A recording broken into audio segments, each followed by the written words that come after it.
Good morning, everyone. I'm Barb Hyman, CEO, founder of Predictive Hire, and I'm live streaming to the world here from my Airbnb in Bondi Beach. And I'm really thrilled to be joined today by Gerhard, affectionately known as G. Let me give a little bit of an intro to G. He's a very modest person and he's quite an extraordinary talent. So in full transparency, G has spent some time with our team, our data science team, over recent months before he nabbed what is probably one of the most exciting roles in Australia, Head of People Analytics at CBA. So he does know our technology well, and he is regarded as one of the 3 top experts in Australia when it comes to really understanding data and data science in the context of people. G, for those of you who don't know him too well, has spent many years in the people space and the people analytics space in Aon, and now with CBA, which is regarded as one of the most leading organisations, not just in Australia, but beyond that in terms of leveraging AI across its business. Any comments that Jim makes today are not in his capacity of an employee of CBA. They're really based on his own personal experience. And the level of G's authority is reflected in the fact that he's got a book coming out in the middle of this year, which he tells me the working title is Data Heads for HR. I might have got that wrong, but G, tell us, firstly, welcome. G's also joining me from Sydney, and tell us about why you've written a book like this and why you're so passionate about the role of data in the context of HR. Thanks, Bob, and thanks for the kind welcome. Yes, the role of data in HR. I think HR is probably the one function in most organizations that has got the greatest need to be data literate, but also finding it the most challenging to be data literate. So this book really is aimed at your average HR person that needs greater data literacy to inform logical, rational decision making when it comes to people. HR is probably the one discipline, if you look at finance, marketing, all of them have enthusiastically embraced data and data science. And HR, probably only over the last 5-6 years, have started embracing data science. So this book is to demystify data and data science for HR and demonstrate how it can be used to great effect in the HR discipline. Well, I can say from personal experience that G's one of those unique people that can really bridge between the data science world and, the people space, the ability to translate very complex concepts into something very simple. And G and I actually bonded over a book. He turned up in a cafe to meet me for a coffee last year in Melbourne and placed down on the table the latest book for anyone who's in people analytics by Danny Kahneman, called Noise. And the irony of that in terms of what we're going to talk about today is Daniel Kahneman, for those of you who don't know, won the Nobel Prize for behavioral economics some time ago, and he was probably one of the early researchers back in the 50s and 60s that identified that we humans are fairly biased, and if you really wanted to deliver fair and accurate and consistent decision making around people, you really needed to use algorithms to do that. And that's what we're here to discuss today. Can we, should we, and how do we trust? So this conversation came about because we had a write-up, Predictive Hire, in the financial press here a couple of weeks ago. And LinkedIn, as it does, takes important topics of the day that impact on people and runs polls around them. And there was a poll that came up which really asked the community on LinkedIn to share their views about do you think an experience like this, an AI chatbot, Predictive Hire has what we call a smart interviewer, which engages in a conversation via chat with candidates to assess their fit for a role. It does that blindly. It does that quickly. It's only 5 free text questions, and everyone learns from that experience. It's a smart, intelligent chat. And so they put it to the LinkedIn audience and said, is this something that you think you want to embrace in your recruitment process, or is this a job for humans to be doing the interviewing, only for some industries and so on? And you can see here there's still a very strong preference to say it needs to be all about the human doing the interview. And when we looked at all the feedback that people shared, which was really insightful, there were 5 key themes that came up, and we regard them as myths, and we know that this is a new space and a scary space for many people, and we really want to try and tackle that together, G and I, today.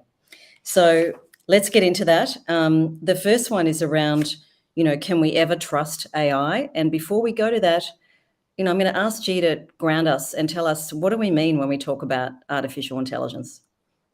Yeah, it's a good question, Bob. I think it's often difficult to really pick out what is true AI in recruitment and in HR, because we find that so many organizations, so many vendors are so keen to slap that AI label onto something. It's become the new low fat in the HR world. Everybody wants to claim that they've got AI, but in many cases, what you find, it really just automates a specific part of the recruitment process in this case. So, for example, CV parsers might just try and extract certain portions of the CV based on what they think it is, skills or experience or qualifications, and that really just tried to automate a process. Now, there's other CV parsers that try to do a bit more. They could probably claim the AI label a bit more, but many of the CV parsers you encounter today cannot confidently claim the AI label. Similarly, organizations would do video interviews. They try to automate a specific part of it, and then try and put the AI label on that specific part of it. Or some organizations might even claim to, from the intonation of your voice, an AI can ascertain or get to know you really well. So just based on what you've shown previously on that one, I don't think it's surprising that many organizations or many people are still slightly mistrustful, because we see so many examples where organizations claim AI, and it's not really AI. It's just a label that's been put on there for marketing purposes. So, what's your guidance to the TA community out there, the people community, to kind of know what's true AI and what isn't? And I have a fairly crude rule of thumb that I suggest to people, which is, if you do a search on LinkedIn for that business and you discover that there aren't any data scientists in the team, then there isn't any AI. But I'm sure there's a more scientific way to ask the right questions. What would you do, G, if you were sitting across from a vendor and trying to identify whether there's a true AI, machine learning capability there? Yeah, that's so there's a few things in there. I think your heuristic there of is there any data scientists on that team is not an unreasonable one. You could certainly ask that question.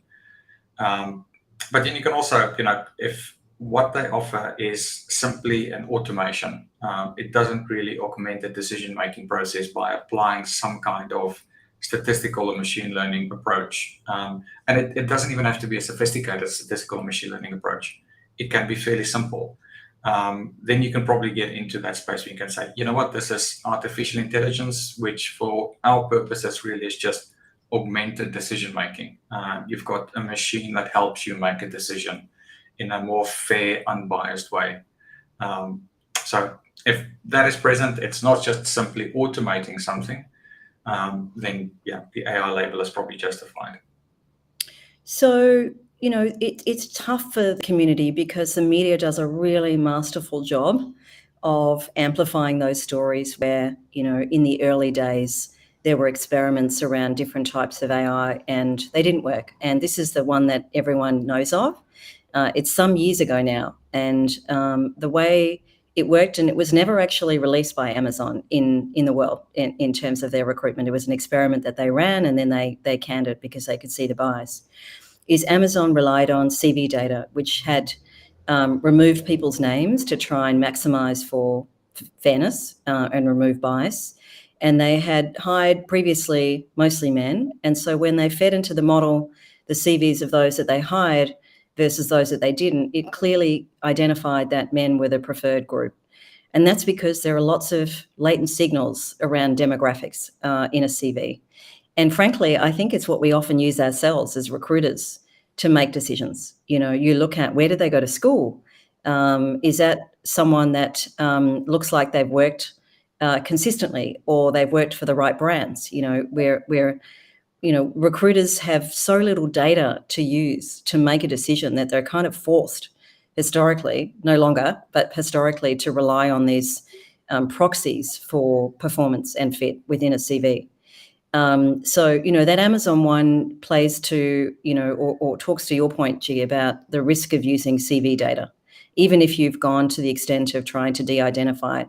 The other one is around facial recognition, which I think now no one globally it feels safe and comfortable to rely on any AI that's based on facial cues. Obviously, it's heavily used still in areas outside of selection, but I think within selection now, litigation in this space, hopefully people realise that video is just really almost a way of productising bias, and very hard to remove bias when you're using video. So, G, outside of that, if it's not CV data and it's not video data, what data does it need to be, and how do you ask the right questions to really make an ethical assessment around AI using data? Yeah. So, Bob, to answer your question, so what does it need to be? So yes, you're right. We know that CVs have almost no predictive value in terms of whether a person would be a great fit for the organization for the role. So trying to apply your AI onto CVs, you're really just going to perpetuate a bad instrument. So the flip side of that is, if you're going to deploy AI in recruitment, you really want to start looking at which parts of the recruitment process do we know work well, and structured interviews, for example. The literature is quite clear on it. It's probably one of the best tools that you can bring into it. So if you apply your AI to structured interviews, you're really going to see a significant improvement over approaches that are trying to apply AI to facial cues or CVs. Many of the other things we know just simply have no predictive value. So that's one part of it. Is your AI focused on those parts of the recruitment process that we know has got the best predictive value? The second component is what you've got on the screen on there. I really believe organizations such as yours, but everybody in the tech space, really need to develop in the open. I think it's one of the less savory things about AI is that there's still too many black box approaches, and especially in recruitment. So you want something that is ultimately available for inspection, that's explainable, where decision makers in the process can go, I understand how you've arrived at this decision.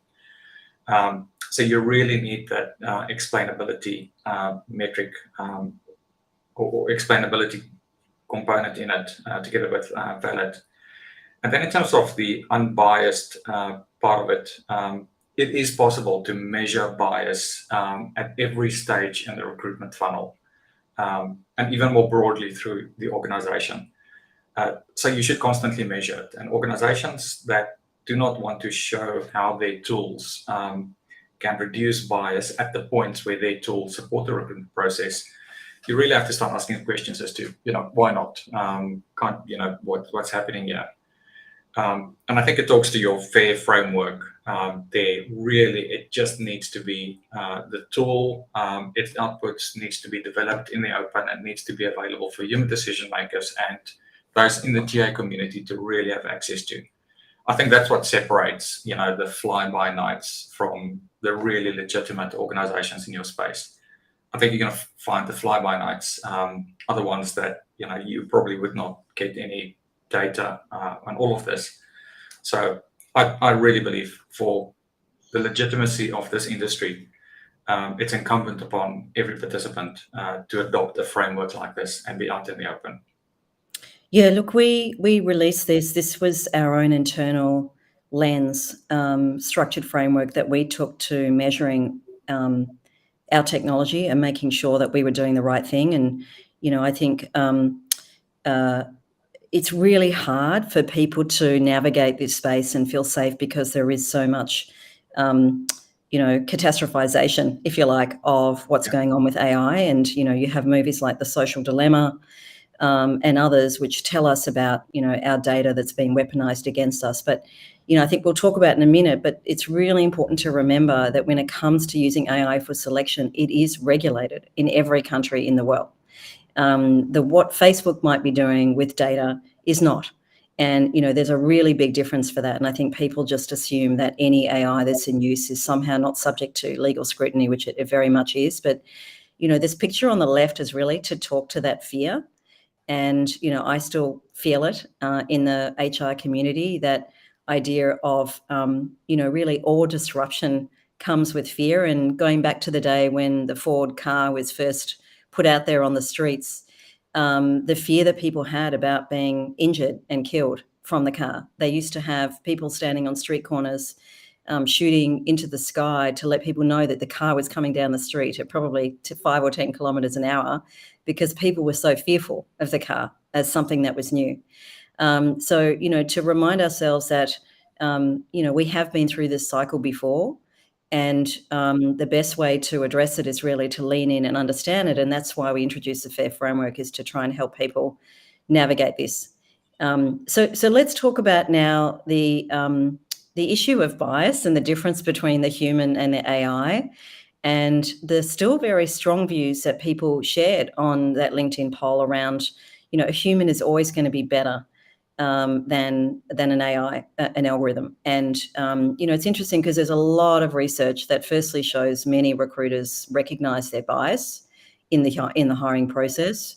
And, there is decades of research that shows that humans are biased. As I mentioned, Danny Kahneman, with that groundbreaking research about cognitive bias. There's something like 143 biases listed on Wikipedia. And despite all the best intent in the world to educate ourselves about that and all the unconscious bias training, it does not make a difference. An interesting story is that the civil service in the UK basically scrapped all unconscious bias training about a year ago, because they did deep research and showed that it did make no difference to it. So, how do we help people recognize their biases? And I'll say one more thing, G, which is, I think the most recent one I've seen in terms of bias is the I'm not biased bias. That is really what we're comparing, is the difference between a human decision versus a machine decision, or at least one complemented by the other. Yeah, Bob, I think in terms of that survey, I'm surprised that 35% believe their recruitment process is not biased, because, as you show on this Wikipedia page here, to be human is to be biased. It's just the most natural thing in the world. I think most of the bias that you see in recruitment processes is not the kind of naked bias, the aggressive bias that we're truly concerned about. It's often just, fairly innocuous things like we respond better to people like us, people that think like us. So if somebody went to the same school of us, most of us cannot help but just feel a tiny bit of additional affinity for that person. And all of those kind of things rack up. So it's virtually impossible for a human to be unbiased, just because psychologically it's so deeply embedded in most humans. And you're right, unconscious bias have been shown to have a temporary positive effect, but then it just quickly goes back to where it was previously, because precisely it sits so deep, in terms of what this looks like. The interesting thing is, I think many organizations or many people, when they think about artificial intelligence, hold artificial intelligence to a different standard. You would almost want artificial intelligence to be perfectly bias-free. And we would prefer a deeply biased human decision maker over a just slightly biased artificial intelligence decision augmenter, so to speak. So I think the decision is not, or the criteria is not whether AI is perfectly unbiased. It's whether AI is less biased than your least biased human decision maker. And can it make your human decision makers, just by augmenting the decision process, less biased in terms of how they think about it? So I think there's how we think about bias across both AI and within humans, and how we make that comparison is pretty important. So let's kind of dive into this area around bias, because I think it is one of the biggest features. Sorry, Nate, if you can just go back one slide, to tackle for people. And I think the human is the ultimate black box when it comes to understanding why people have made the decisions that they've made. And I think there are many of us that have felt that experience when you get a callback from a recruiter which says, hey, Barb, we're really sorry, you're not going to be moved forward this time. We just didn't feel you were the right culture fit. It's the sort of the ultimate cop-out in terms of explainability. And one of the things that AI brings is data, and data allows you to measure what's going on. And I think that's kind of something that people don't appreciate about the power of bringing in an AI tool, is it allows you to see things finally that you've never seen before, because it's very hard to know and see where there is bias in the organization. How do you really know if Johnny down there is preferring white people over Asian people in their hiring? And one of the benefits of using an AI tool is that it often reveals that to you in a way that you would never otherwise see. And so that creates transparency, which for me is what drives change in behavior. If people could see that they were hiring at a level that was more biased than their peers, a bit like culture surveys, my team is more or less engaged than my peers, that really creates that call to action for the individual. So, talk to us about the bias that you can track, and what questions an HR leader should be asking around bias testing. And I think that's another one for me that you can use as a decision maker to differentiate between technology that's truly AI based. If the organization can't produce validity studies or their bias testing, that's a real question mark. You'd struggle to trust that from an ethics point of view. What does that look like, G? What kind of bias analysis do technologies that are truly AI-based do to test whether or not their technology has disparate impact, disparate treatment?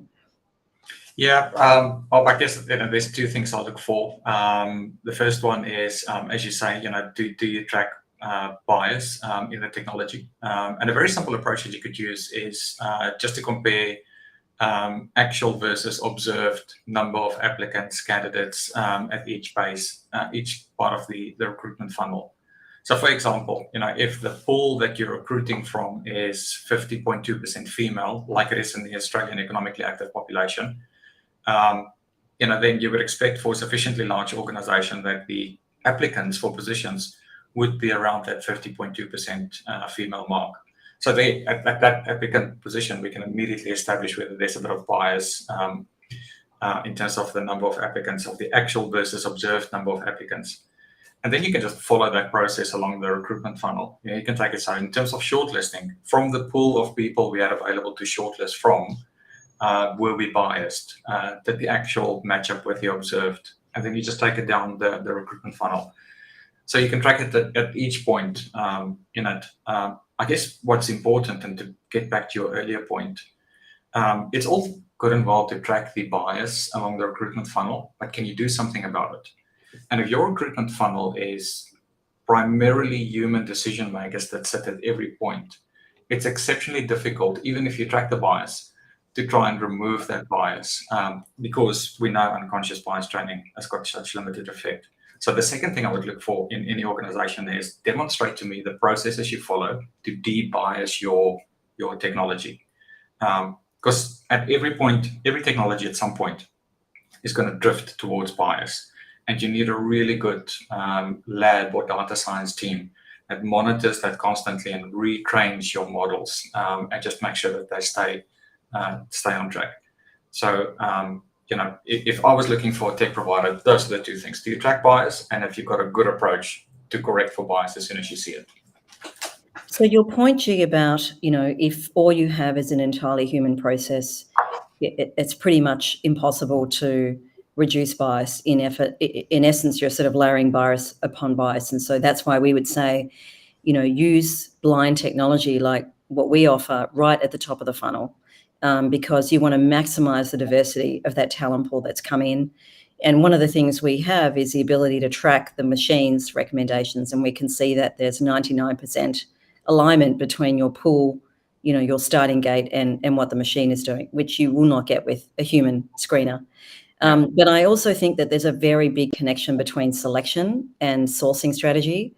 And often what organizations forget is your technology choice can also impact on the diversity into the funnel. that, just choosing to use a tool like video may automatically exclude a certain set of cohorts. If I think of my son, who's a 22-year-old introvert, I just know he will never apply for a job where he needs to talk to a video. He just doesn't feel safe in that environment. He'd feel really awkward. How do organizations start to not just look at the tool itself in terms of measuring bias, which is critical, but also the whole ecosystem of how they represent themselves in market and the entire experience that people go through and the tool that they use? What advice do you have at that level, G?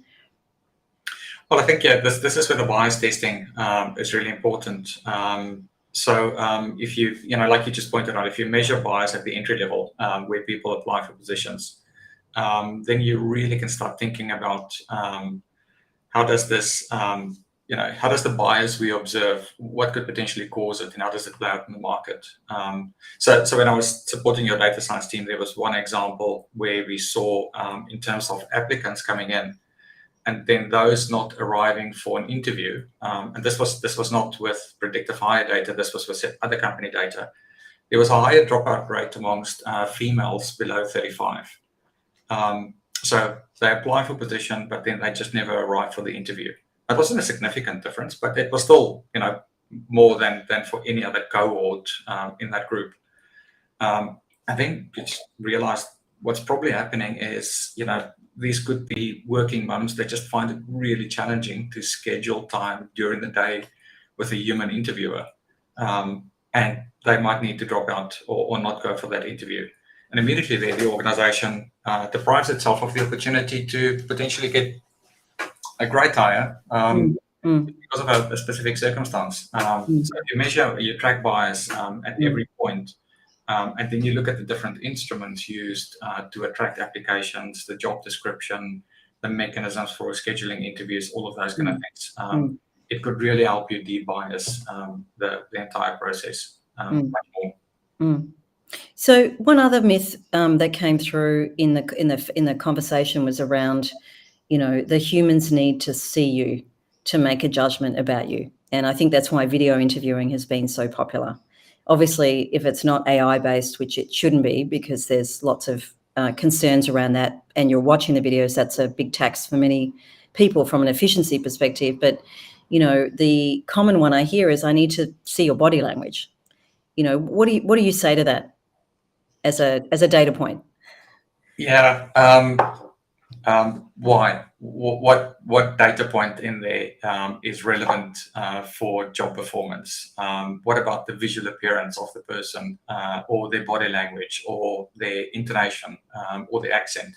Those things that you would pick up in a video interview or face-to-face interview would be relevant for job performance. That's the first question. I guess the second one is, maybe to expand on that point a little bit, Bob. Even job applicants sometimes have a preference for face-to-face interviews, and you really want to think through it. You can, if you've got a recruitment process that's mostly human-driven through all parts of the process, you can do a lot to de-bias it by bringing in recruitment best practices like structured interviews, assessment centers, those kind of things. You can carefully and meticulously structure your recruitment process to try and limit bias as much as you can. But the more careful and meticulous the process is, the more vulnerable it becomes to fluctuations in volume. Like we've seen in October, November, December this year in Australia, where suddenly organizations had the mad rush to try and get people through the door. And recruitment systems fell over. Candidates were ghosted. In many cases, it was just sort of the first person arriving get the job.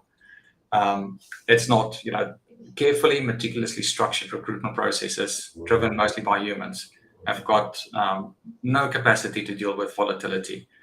And then take that a bit further. I think we also make the assumption that the recruiter at 9 o'clock in the morning, even if it's the same person, gives you the same experience at 5 o'clock in the afternoon once they've done 20, 30, 40 interviews. It just doesn't happen, right? Any process that's fundamentally human driven and that's got that need for visible interactions, you sort of have to ask questions why, and does it really give a consistency of experience from 9 o'clock to 5 o'clock in the afternoon? And I think one of the things related to the survey, to call it out, is I think LinkedIn has somewhere between 600 to 900 million members, depending on, what data source you use. And, that's about a third or less of the total working population in the world. And I think it's fair to say that LinkedIn is really targeted to people like us, white-collar workers who are privileged, who have degrees often, and who would probably expect that someone would call them or that they would get a CV, that would get a screen. And there is a huge market out there, the much bigger market of, the semi-skilled and the unskilled workers who are not on LinkedIn, who have to apply for 20, 30, 40 jobs, and getting the job or not makes a difference between food on the table or not. And this is a group that is, underserved by LinkedIn. It's not their target market, who are ghosted when they're applying for those jobs, and for whom it's often a very undignifying, dehumanizing experience, hearing nothing. And so I think it's really worth reminding, what market are we talking about when we're talking about using AI and automation? And whilst I think there's a lot of value, as we've talked about, in terms of augmenting human decisions that can be biased in the white-collar space, actually the opportunity for it to finally dignify and empower the semi-skilled or unskilled worker is huge. And, ghosting is increasing. I think this is a survey that was on Glassdoor that talks to that. And, one of the things that our technology does for people who often get nothing back is to end ghosting. So because it's intelligent and it understands who you are from language, it gives people back feedback. And, what we see from what candidates share in their feedback is they don't think about whether this is a human or not. What they want is the opportunity to be heard, to share their story in their voice, and to learn from that experience. And it's quite extraordinary what people say about that experience. So, how do we get the market to recognize that as a human? Firstly, I don't think any recruiter could claim to say, I call every person back and I give them really valued feedback. No one's got time, certainly not today in the white collar space, but there's definitely no time in that low volume space. So how do we get people to sort of really start to compare almost, here's what I can do as a human and as a team of recruiters, and here's what technology can allow me to do, rather than labeling, AI as inhuman. Actually, this is humanizing recruitment in a way that humans can't.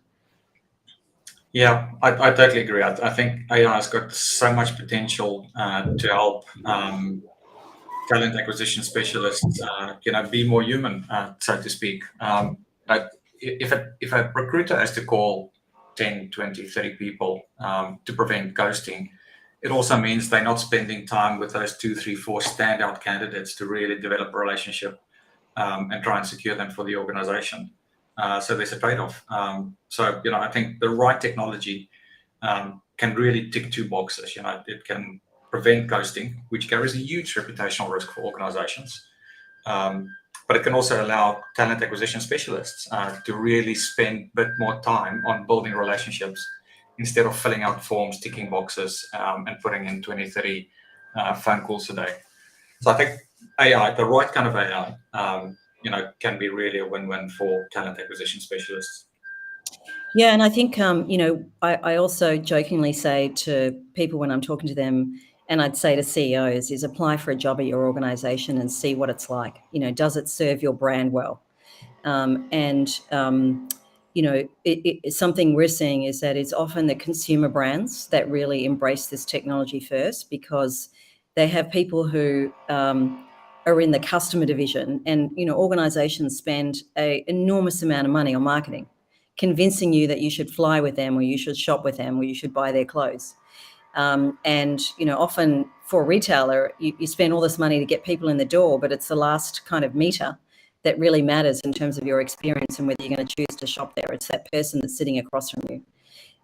So how do you make sure that you're doing a great job in terms of your EVP from your candidate experience. And I think if you apply that lens, and there's a lot of talk on LinkedIn about being more like a marketer in recruitment and really thinking candidate first. And if there was ever a time to be candidate first in market, it's now, given the shortage of candidates, is what is it really like for people to go through your experience? And what if it was something that was really fast, and it was something they could do in their own time, and it was something that was blind, and it was something that they learned from, and it was something that they didn't feel terrified by, or that they had to do within a short space of time.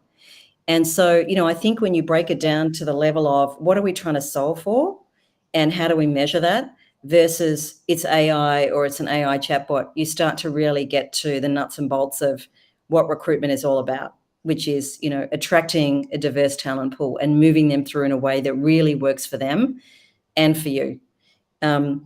Just one thing I want to go back to that we had previously was around Josh Bersin quote, so much money, spent on assessment.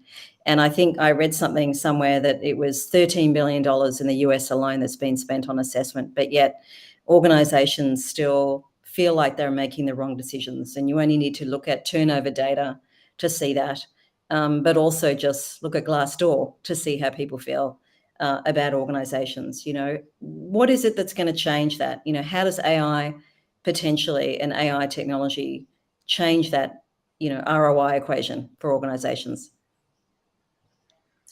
Yeah, I think well, just to get back to assessment specifically, and I think the promise of AI in assessment, if you look at assessment, there's still too many organizations using instruments that has got no validity.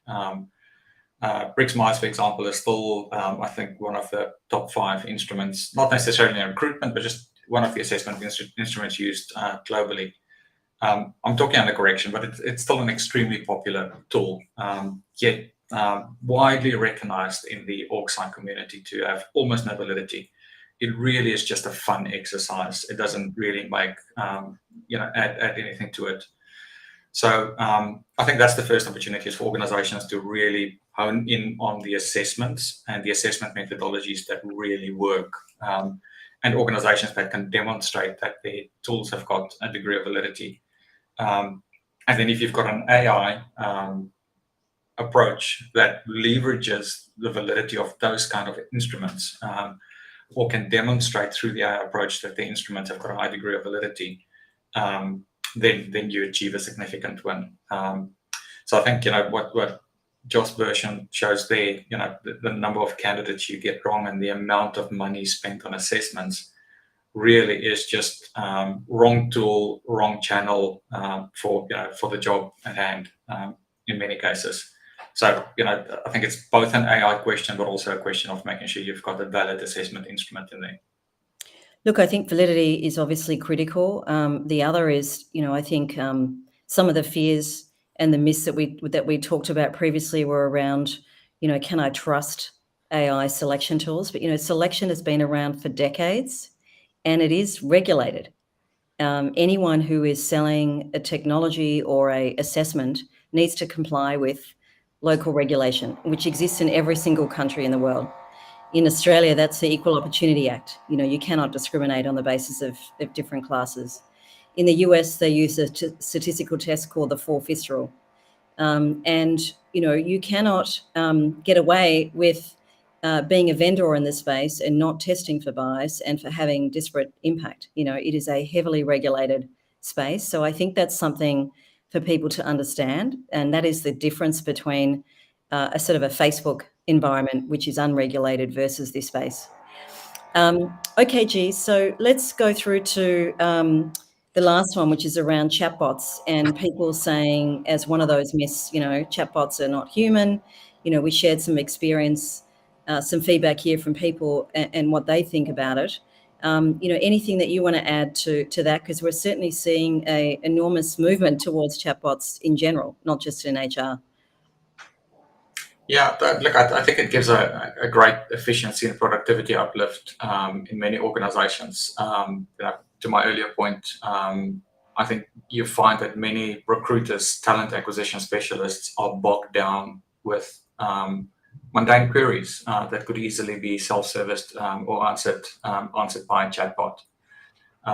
So if you can use chatbots to give yourself that productivity uplift, while at the same time providing a good experience for people, why not? Why not free up time from your talent acquisition specialist to build relationships instead of responding to queries or scheduling interviews?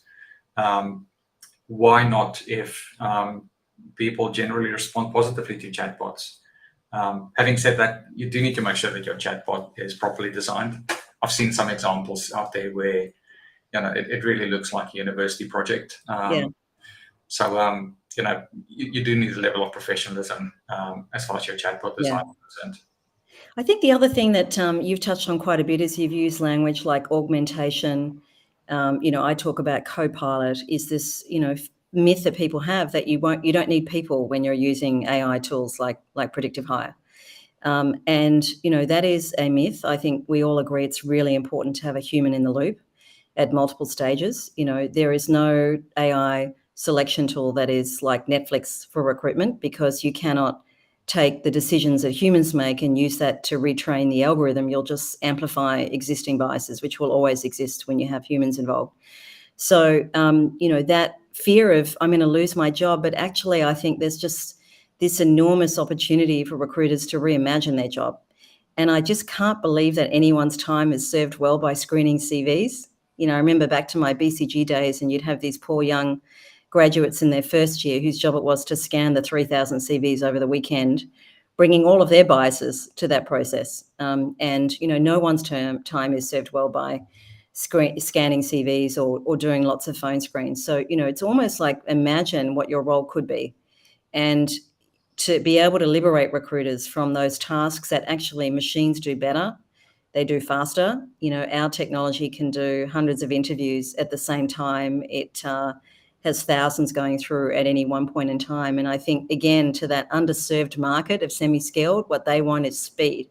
They want to know today. If I apply for a job today, will I hear today if I get that job? Because I actually really need the money. So, to really start to put yourselves and have empathy in the shoes of the individual, but to also recognize that, you can totally recast your role when you start to use technology, and to sort of embrace that as a co-pilot rather than fear it as an autopilot. Yeah. Is there anything else that you would add to that, G, in terms of recruiters sort of embracing the change? And we all know AI is the fastest growing tech trend ever. So we kind of have to, right, as leaders in space. Yeah, I think, Bob, in many ways, the genie is out of the bottle, right, when it comes to AI. We're not going to put that one back. So, part of it is to embrace AI and to do so in a way that really adds value to all stakeholders in the process. I think the fear of AI completely taking over human decision-making in many ways is at this stage, a slightly misguided one. Give you an example. It takes a teenager 1 year to learn to drive. Elon Musk, 2 decades on, is still teaching his cars to drive, his AI to drive, to self-drive. So we're not even close to fully outsourcing our decision-making in any domain to AI. So as you say, it's always going to be an augmentation. And rather than standing back and resisting AI, I think the smart thing to do is to embrace it and to control how it augments your decision-making process. So on that note, I'm going to end on a quote very relevant to what you've just said. And, hopefully many of us are familiar with the movie Moneyball with the lovely Brad Pitt, which was based on and inspired by Bill James, who was a factory watchman turned baseball historian and statistician. And what he said was there will always be people who are ahead of the curve, people who are behind the curve, but knowledge moves the curve. And that's where, as a vendor, we're obviously continuously experimenting and testing and learning. And whatever technology we have today will not be the same tomorrow.